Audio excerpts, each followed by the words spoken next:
गुरुजी राधे राधे। खुश रहिए। रामायण में सबसे त्यागी पात्र कौन है? राम, लक्ष्मण, भरत, कैकेयी। सबसे बड़ा त्याग तो यदि देखा जाए तो माता कैकेयी का है, क्योंकि राम जी से वो अत्यधिक प्यार करती थी। लेकिन बचपन में राम जी ने एक वचन ले लिया था कि जब पिताजी मुझे राजा बनाने लग जाएं तो मुझे वनवास भेज दीजिएगा। जय श्री राधे मित्रों, स्वागत है आपका मेरे YouTube channel reaction by Sriharsh में। आज के प्रश्नोत्तरी में हम देखेंगे कि एक व्यक्ति गुरुजी से ये पूछता है, गुरुजी रामायण में सबसे त्यागी पात्र कौन था? राम, लक्ष्मण, भरत, कैकेयी। इस पर गुरुजी क्या कहते हैं, आइए देखते हैं इस वीडियो में। लेकिन उससे पहले आपने मेरे चैनल को अभी तक सब्सक्राइब नहीं किया है तो कृपया करके मेरे चैनल को सब्सक्राइब कर लें। तो बिना किसी देरी के, आपका समय व्यर्थ ना करते हुए स्टार्ट करते हैं आज का ये वीडियो। और एक बात और, अगर आपको मेरी वीडियो से कोई भी शिक्षा मिलती है तो आप उसको कमेंट सेक्शन में ज़रूर लिखा करें। वीडियो अच्छी लगती हो तो आप उसमें राधे राधे लिखना ना भूला करें। तो स्टार्ट करते हैं आज का ये वीडियो। गुरुजी राधे राधे। खुश रहिए। रामायण में सबसे त्यागी पात्र कौन है? राम, लक्ष्मण, भरत, कैकेयी। सबसे बड़ा त्याग तो यदि देखा जाए तो माता कैकेयी का है, क्योंकि राम जी से वो अत्यधिक प्यार करती थी। लेकिन बचपन में राम जी ने एक वचन ले लिया था कि जब पिताजी मुझे राजा बनाने लग जाएं तो मुझे वनवास भेज दीजिएगा। तो कैकेयी माँ मूर्छित हो गई थी जी। राम जी ने कहा, आपका नाम को कलंकित होना पड़ेगा, आपको कलंक भी लगेगा। पर माँ कैकेयी ने कहा, कोई बात नहीं, यदि आपका यश मेरे कलंक से बढ़ता है तो मैं अपने माथे कलंक लेकर अपने राम को यशस्वी बनाऊंगी। जी जी इसलिए त्याग तो माता कैकेयी का है। जी।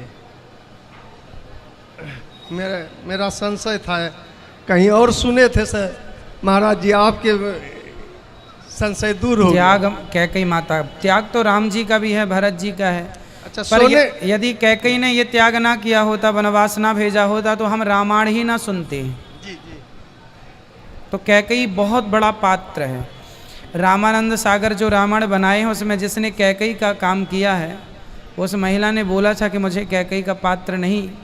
तब रामानंद सागर जी ने समझाया था कि तुम ही वो पात्र हो जिस पात्र के कारण पूरी रामायण तैयार हुई। कैकेयी को हटा दिया जाए तो रामायण नहीं है। दूसरा संशय है जी। सोने की लंका की सुने हैं कि पार्वती जी ने महादेव से बनवाया था। ठीक है, सही है। भगवान शंकर जी ने अपने लिए घर बनवाया, माता पार्वती जी बोली सब बढ़िया रहते हैं, हम लोग नहीं रहते, थोड़ा बनवाओ। शंकर जी ने बनवाया। फिर भूमि गृह प्रवेश में बुलवाया रावण से पंडित पूजा कराने। पंडित जी से बोला क्या चाहिए? बोले ये लंका हमें दे दो। शंकर जी तो दानी हैं, ले ले। माता जी ने श्राप दे दिया कि दूसरों का घर मांगते हो, संतोष नहीं है, तुम इस लंका में कभी सुखी नहीं रहोगे। कुछ ना कुछ लगा ही रहता था। तीसरा संशय है माँ की परिभाषा क्या है? किसकी? माँ की परिभाषा। माँ कहा है कि एक दिन आपके प्रवचन में हुआ था कि मांसाहारी और शाकाहारी में गौ को माता कहते, उसको जानवर में नहीं लिए थे। गौ को जानवर में नहीं लिए थे, खस्सी, बैल, बकरी ये सब का नाम लिए, लेकिन गौ को माता कह के है। गाय हमारी माता है, गावो विश्वस्य मातरा, गाय सबकी माता है। जी। गौ की परिभाषा, यदि माता की परिभाषा क्या है? माँ की परिभाषा। माँ की परिभाषा है, कुपुत्रो जायते क्वचिदपि कुमाता ना भवति, पूत कपूत सुने हैं पर ना माता सुनी कुमाता। यही परिभाषा है। पूत कपूत हो सकता है पर माता कभी कुमाता नहीं हो सकती। माँ कभी अपना कर्तव्य नहीं छोड़ती। किसी माँ ने अपने बेटे को अपने से दूर नहीं किया, पर सैकड़ों बच्चों ने अपनी माँ को अपने से दूर कर दिया है।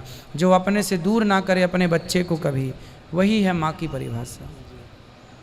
नहीं, कहीं हम जिसके ऐसा संशय और कहीं रखे थे जी, तो वहाँ यही बताया गया था, जिसके दिल में कोई वर्गीकरण नहीं हो वही माँ है। हाँ, अनेक परिभाषाएं हो सकती हैं, एक की अनेक परिभाषाएं, सबकी अपनी अपनी। इस संसार में जो माँ अपने भौतिक या सारे मानसिक जो भी सुख हो उसके लिए अपने बच्चे को कष्ट पहुँचावे तो क्या वो पूजनीय माँ है? माँ हमेशा पूज्य है, चाहे कष्ट दे, चाहे सुख दे, चाहे दुख दे। तेरे फूलों से भी प्यार, तेरे कांटों से भी प्यार। माँ तो माँ है। कई बार जैसे सर्पणी माँ ऐसी है कि अपने बच्चों को पैदा करती खा लेती है, वो भी एक माँ है जी पर वो सबसे निकृष्ट माँ है कि अपने बच्चों को ही खा लेती है। जी। तो माँ है, कुछ जो बच जाते हैं वो बच जाते हैं। उसे निष्कृष्ट माँ कहते हैं ना। क्यों? इसलिए क्योंकि माँ कभी अपने बच्चों को नहीं मारती, पर सर्पणी मारती है, जी इसलिए वो माँओं में सबसे नीची माँ है ना। है ना। इसलिए माँ का कर्तव्य है अपने बच्चों को प्यार करना। समाज में भी कुछ माताएं, हमने कई बार अखबारों में सुना कि कुछ माताओं ने, कुछ माँ ने अपने बेटों को मार डाला, तो वो माँ है पर निकृष्ट माँ है। उत्तम, मध्यम, निकृष्ट। एक उत्तम होता है, एक मध्यम होता है, एक निकृष्ट होता है। तो उसमें निकृष्ट माँ है वो, जो अपने बच्चों को मारे, मार डाले, वो निकृष्ट माँ है।